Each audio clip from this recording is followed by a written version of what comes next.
We must find that woman.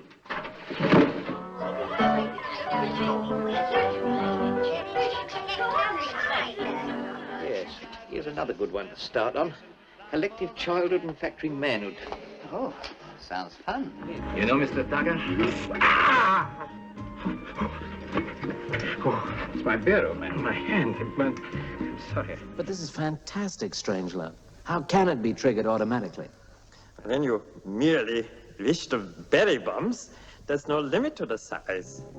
As long as the roots are not severed, all is well.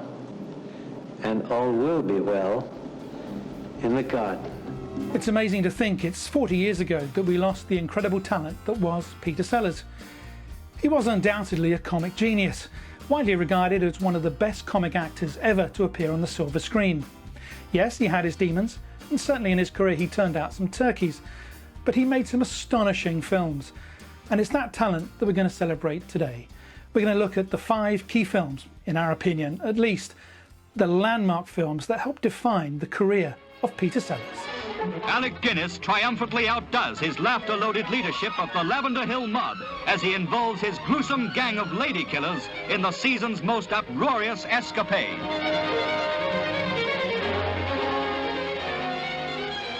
The Ladykillers, released in December 1955, was not the first film appearance for Peter Sellers, but it was his first major role. Directed by Alexander McKendrick and produced by Michael Balkan for Ealing Studios, it was the film that really set him on the road to success, and it had an astonishing cast, including Alec Guinness as Professor Marcus, a character that Guinness based on Alistair Sim, who was originally cast for the role in the film.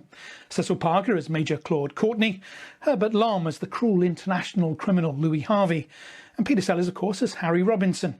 Now, it's the first time that Sellers and Lom worked together on screen, but it was a partnership that was going to go on to tremendous success going forward in the Pink Panther films.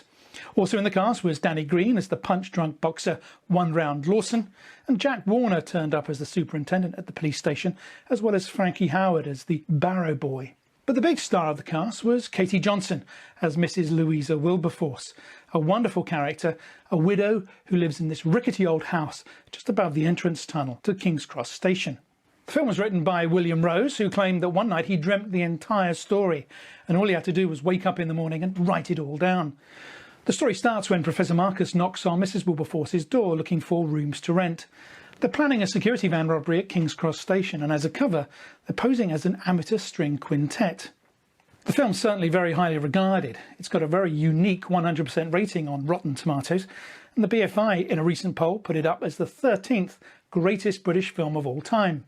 And it's no wonder some of the back-of-house crew are absolutely second to none. The film was edited by Jack Harris, who spent much of his time editing in the 30s with a certain David Lean. Overall, the film picked up a lot of awards, including the BAFTA for Best Actress in a Leading Role for Katie Johnson and Best Screenplay for William Rose. And it marked a very important start on the film career of Peter Sellers. Up to that point, he'd only really had tiny little bit parts. This was his first major role, and a role that really catapulted him forward to some great roles still to come. Of course, you see, it's entirely different in the Soviet Union.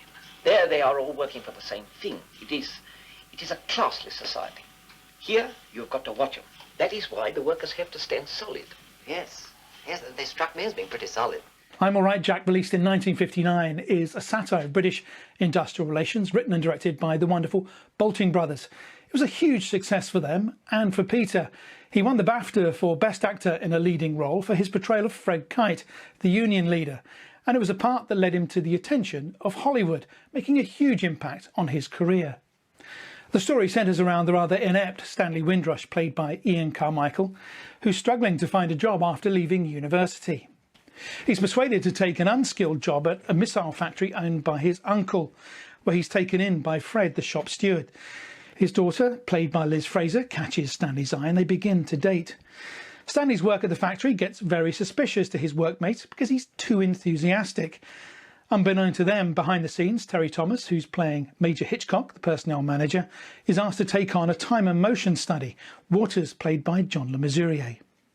Unwittingly, Stanley cooperates with the time and motion man, putting in some astonishing performance figures. Fred can't believe it when he hears the results and calls an immediate strike. When Windrush decides to go back to work and cross the picket line, the press back him, and Terry Thomas is uneasy when he's sent in to go and negotiate with Fred. Interestingly, Terry Thomas appeared in 4 films with Peter Sellers between 1957 and 1959, including Carlton Brown of the FO, The Naked Truth, Tom Thumb, and of course, I'm All Right, Jack. Believe me, there are few thieves who are as clever as the Phantom.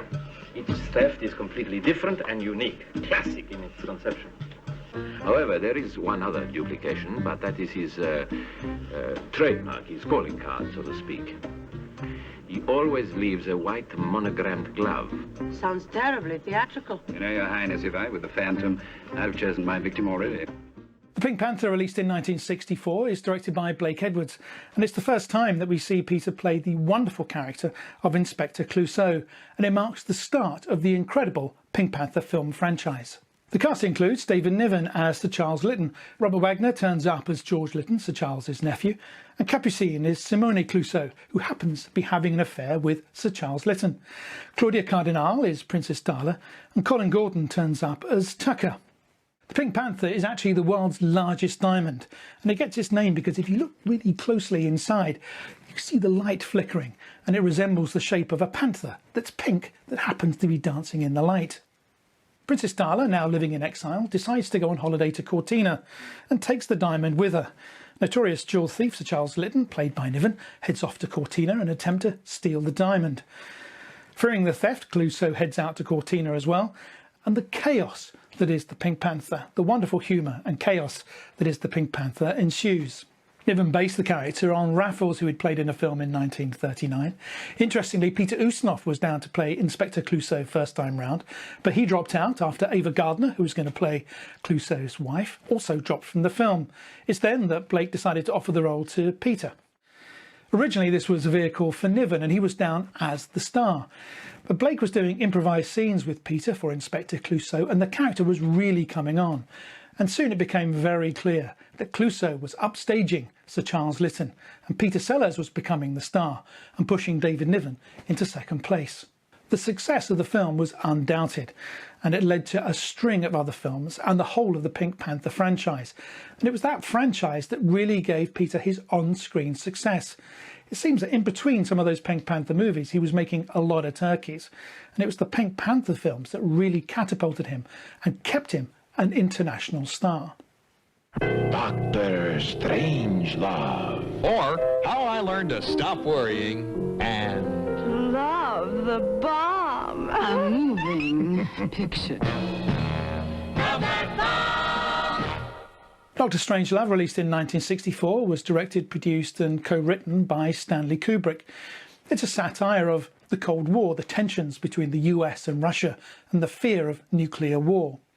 It was a huge success for Kubrick and for Peter, a film in which he played 3 incredible leading roles. We see him on screen as Group Captain Lionel Mandrake, an RAF exchange officer, President Merkin Muffley, the US president, and Dr. Strangelove himself, a former Nazi and nuclear war expert. It's regarded by some to be the best comedy film that's ever been produced, if you believe that.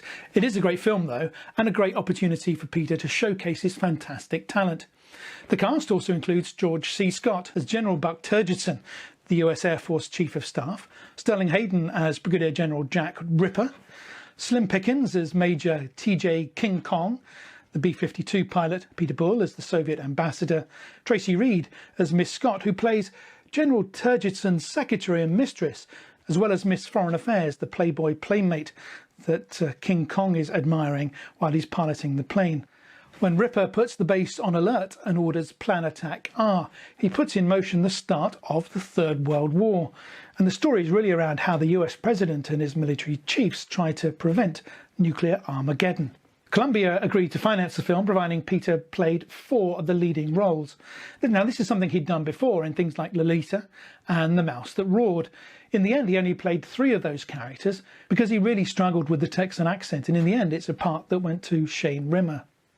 It's interesting that Sellers improvised much of his dialogue during some of the scenes, particularly with Dr. Strangelove, and what Kubrick did was to take down those ad-libs and to hard-code them into the screenplay after the event. At the time of filming, Sellers was in the middle of a divorce and couldn't leave the UK, so all of the production took place at Shepperton Studios, where they took over 3 of the stages.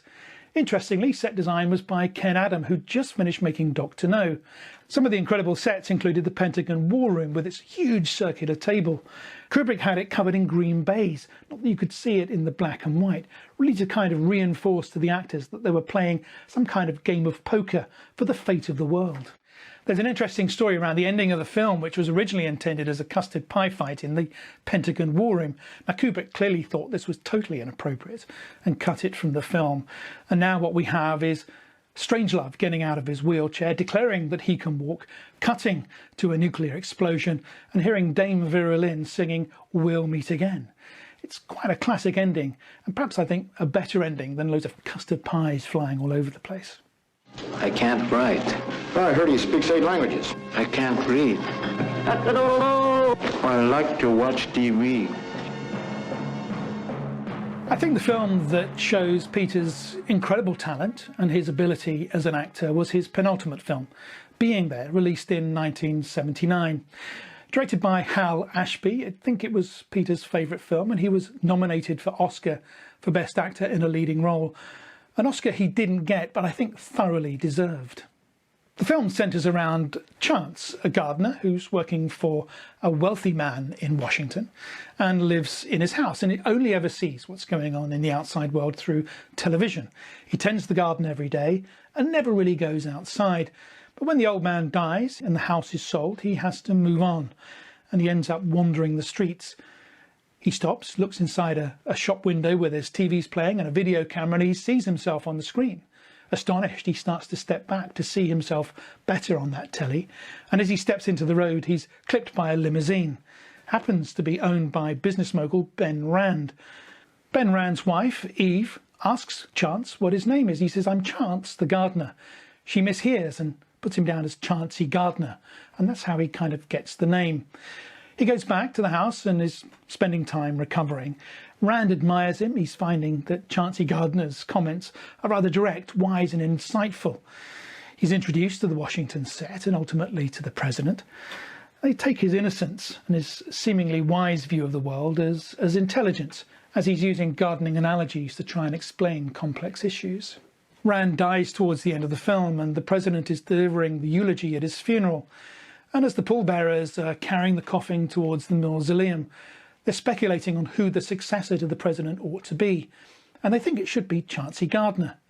At this time, we see Chance walking through the Rand estate, and he ends up at the lake. He looks around, looks at the house, looks at the water, and then walks out onto the lake. And that's when we see who Chance really is. He's kind of walking on the water. He's astonished. He stops, he looks, he pushes his brolly into the water, into the deep part. Can't understand what he's doing. And as he walks further out into the lake, we hear the president quoting Rand, suggesting that life is just a state of mind.